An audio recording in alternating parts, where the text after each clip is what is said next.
பெயர் லோகேஷ் தமிழ் செல்வன். நான் முன்னாள் சபாநாயகர் தனபால் அவர்களுடைய மகன். நான் கழகத்தில் அனைத்து இந்திய அண்ணா திராவிட முன்னேற்ற கழகத்தில் மாநில இளைஞர் அணி இணை செயலாளராக பணியாற்றினேன். எல்லாருக்கும் தெரியும், எங்க அப்பா வந்து எம்ஜிஆர் கட்சி தொடங்கிய ஆண்டு முதல் 1972 இருந்து கட்சியில் அடிமட்ட நிர்வாகிகளை நியமித்ததிலிருந்து கள அரசியல் செய்து கட்சியை வளர்த்தவர். தொடர்ந்து 7 முறை எம்எல்ஏவாக இருந்திருக்கிறார். அதாவது செங்கோட்டையன் அடுத்து பாத்தீங்கன்னா சீனியர் மோஸ்ட் பர்சனா அந்த பார்ட்டியில் இருக்கிறாரு. நான் வந்து நாடாளுமன்ற வேட்பாளராக நான் அறிவிக்கப்பட்டேன் 2024. ஒரு 3வது இடத்துல வந்து நான் வந்து அந்த தேர்தலில் தோற்றேன். நான் சிறு வயதிலிருந்தே அண்ணா அவர்களின் ரசிகர், விஜய் அண்ணாவுடைய ரசிகர். கட்சி தொடங்கிய புதிதில் தான் நான் வந்து வேட்பாளராக அறிவிக்கப்பட்டேன். அதன் பிறகு என் மனதளவில் அண்ணன் அவர்களோட பேச்சிலும் கட்சியிலும் ஈர்க்கப்பட்டுக் கொண்டே இருந்தேன். எப்போது சேரலாம் என்ற சந்தர்ப்பத்தில் காத்து கொண்டிருந்தேன். 6-7 மாதமாகவே எனக்கு மனசுல ஓடிட்டு இருந்த விஷயம், என் தந்தையின் நிர்பந்தத்தின் காரணமாக கொஞ்சம் நான் லேட்டா முடிவெடுக்க வேண்டிய கட்டாயத்தில் தள்ளப்பட்டேன். தவிர கொஞ்சம் கட்சியில் நடந்த சூழ்நிலைகள்னாலும் கொஞ்சம் எங்க குடும்பம் வந்து கொஞ்சம் மனவேதனை அடைந்தோம். அதனால இன்னைக்கு வந்து இந்த முடிவு எடுக்க வேண்டிய சூழ்நிலையாச்சு. அவ்வளவுதான்.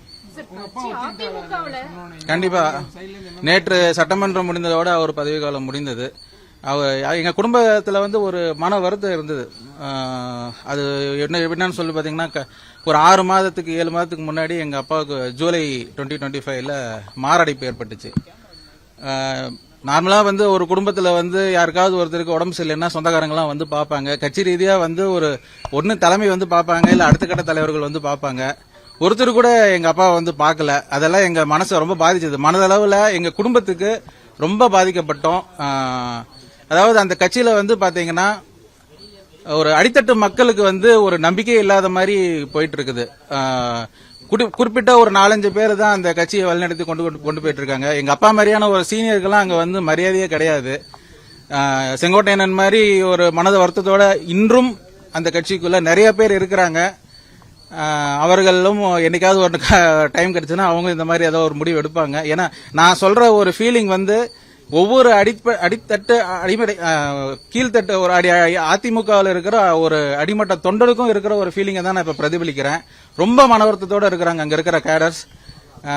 கட்சி வந்து இந்த நிலைமைக்கு போயிருச்சுன்னு சொல்லி ரொம்ப வருத்தப்பட்டு இருக்கிறாங்க. ஆக அடித்தட்டு மக்களும் தாழ்த்தப்பட்ட மக்களுக்கும் வந்து அதிமுக மேல ஒரு நம்பிக்கை இழந்து கொண்டிருக்கிறார்கள். அது இப்ப வந்து விஜய் அண்ணா வந்து அது வந்து அவங்களுக்கு ஒரு தெம்பா இருக்கு. அவரை வந்து ஈர்க்கிறாரு. மக்களுக்கு வந்து ஒரு நம்பிக்கை வந்திருக்கு. அண்ணா வந்து ஏதாவது செய்வாருங்கிற ஒரு நம்பிக்கை வந்திருக்கு. இந்த 2 கட்சிகளையும் பார்த்துட்டாங்க ஜனங்க. இருக்க வந்து அடித்தட்டு மக்களுக்கு வந்து ஒரு பாதுகாப்பற்ற சூழல் தான் உருவாயிட்டு இருக்கு. வேங்கவேல் போன்ற சம்பவங்களும் மற்ற சம்பவங்களும் உங்களுக்கு பரிசுப்படுத்த உங்களுக்கு எல்லாருக்குமே தெரியும். சோ அதையெல்லாம் மீறி இன்னைக்கு வந்து அண்ணா அவர்கள் வருவது வந்து பாத்தீங்கன்னா மக்களுக்கு வந்து ஒரு தெம்பை கொடுத்திருக்கிறது. அவரால் ஈர்க்கப்பட்டு இருக்கிறார்கள். அண்ணனுக்கு வந்து அமோக ஆதரவு இருக்கிறது. நிச்சயம் வருகின்ற 2026 பொது தேர்தலில் அண்ணன் அவர்கள் மிகப்பெரிய வாக்கு வித்தியாசத்தில் மிக அதிக அளவில் இடங்களை கைப்பற்றி அண்ணா விஜய் அண்ணா வந்து சிஎம்ஆ பதவியேற்பார் என்பதை இந்த நேரத்தில் தெரிவித்துக் கொள்கிறேன். அவர் வரமாட்டாரு. அவர் வந்து ஒரு கட்சியோட விசுவாசி. அவர் கடைசி வரைக்கும் வரமாட்டாரு. நான் அவர்கிட்ட இருந்து விடை பெற்றுட்டு எங்களுக்கு வந்து அது ஒரு கஷ்டமான, அவரை வந்து கன்வின்ஸ் பண்றது எனக்கு கொஞ்சம் கஷ்டமா இருந்தது. கன்வின்ஸ் பண்ணிட்டேன். நேத்து கன்வின்ஸ் பண்ண உடனே நான் என்னுடைய நண்பர்கள் நிர்மல், சகோதரர்கள் நிர்மல், ஆதவ அர்ஜுனா பிரதர், அப்புறம் அண்ணன் செங்கோட்டையன் அவர்கள் மூலமாக இன்று இமீடியட்டா வந்து சேர்ந்துட்டேன். முக்கியத்துவம் கொடுக்கலன்னு சொல்ல முடியாதுல்ல, கட்சியிலயும் பொறுப்பு கொடுக்கப்பட்டிருந்தது. அதே மாதிரி மாநிலங்களவை தேர்தலையும் நீங்க வந்து மக்களவை தேர்தலையும் போட்டிட்டு இருக்கீங்க. கட்சி முக்கியத்துவம் கொடுக்கலன்னு எப்படி சொல்லுங்க? நீங்க அது உள்ள இருந்தா தான் தெரியும். நீங்க அது நிக்க வைக்கிறாங்கன்னா அது ஒரு எப்படி சொல்றது, வாய்ப்புகளே கிடைக்காம அப்படியெல்லாம் சொல்ல முடியாது. நீங்க வந்து வாய்ப்பு கொடுத்ததுனால வந்து எனக்கு தான் வந்து முக்கியத்துவம் கொடுக்கறாங்கன்னு கிடையாது. வாய்ப்பு கொடுக்கப்பட்டு அதற்கு பிறகு வந்து முதுகில் குத்தப்பட்டேன்.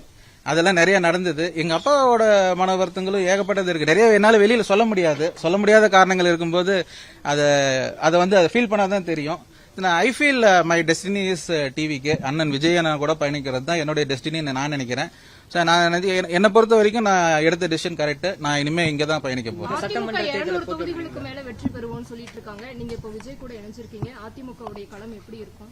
அதான் நான் ஃபீல்ட்ல பாத்துட்டேன். அடித்தட்டு மக்களோட ஆதரவும் பலதரப்பட்ட மக்கள் அனைத்து தரப்பினரான மக்களும் வந்து பாத்தீங்கன்னா அண்ணனுக்கு தான் ஆதரவா இருக்கிறாங்க. மிகப்பெரிய ஒரு அலை உருவாகி கொண்டிருக்கிறது. அண்டர் கரண்டாவும் சரி, ஓவர் கரண்டாவும் சரி, வந்து அது வந்து அண்ணனுக்கு வந்து சாதகமா தான் இருக்குது. கண்டிப்பா அண்ணன் அவர்கள் வெற்றி பெறுவார். அவர்களுக்கு வந்து உறுதுணையா அது பாருங்க, கடல் போல மக்களோட ஆதரவு இருக்கிற அதுல ஒரு துளியா தான் இன்னைக்கு நான் வந்து சேர்ந்திருக்கேன். ஒரு துளியா அவருக்கு வந்து நான் வந்து உதவிகரமா இருந்து தேர்தல் வேலைகள் பணிகளை செய்து அவர்களுக்கு அவர் வெற்றி பெற செய்விக்கிறது தான் என்னுடைய. சட்டமன்ற தேர்தலில் போட்டிடுவீங்களா சார்? அது தலைமை தான் முடிவு பண்ண. நான் எதுவும் டிமாண்ட் பண்ணல. அவங்க முடிவு பண்ணாங்கன்னா என்ன வேணாலும் பண்ணலாம். நான் வேணா வந்து டீப் ரூட்டா போய் எல்லா வேலையும் நான் எலெக்ஷன் ஒர்க்கெல்லாம் எனக்கு தெரியும் ஆல்ரெடி. போட்டிடுவீங்களா? வாய்ப்பு கொடுத்தா போட்டிடலாம். தேங்க்யூ.